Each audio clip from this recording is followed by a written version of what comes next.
গতকাল সকাল আনুমানিক ৯ ঘটিকার দিকে বুরহানুদ্দিন উপজেলার বড়মানিকা ইউনিয়নের বাটামারা এলাকায় একজন মহিলাকে শারীরিকভাবে হেনস্থা করা হয়।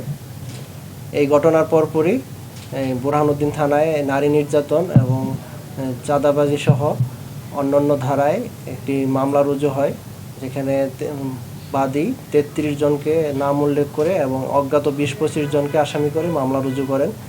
ঘটনার পরপরই আমাদের ভোলা জেলার পুলিশ সুপার স্যারের নির্দেশে বুরহানুদ্দিন থানা পুলিশের একাধিক দল আসামিদের গ্রেপ্তার করার জন্য ব্যাপক অভিযান পরিচালনা করে এবং তার ফলে তারা ৫ জন আসামি ঘটনার সাথে জড়িত ১ নম্বর আসামি সহ ৫ জন আসামিকে গ্রেপ্তার করতে সক্ষম হয় এবং গ্রেপ্তারকৃত আসামিদেরকে জিজ্ঞাসাবাদের আবেদন সহ পুলিশ হেফাজতে জিজ্ঞাসাবাদের আবেদন সহ আদালতে প্রেরণ করা হয়েছে।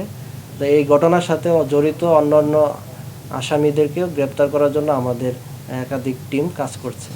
তো সবাইকে ধন্যবাদ।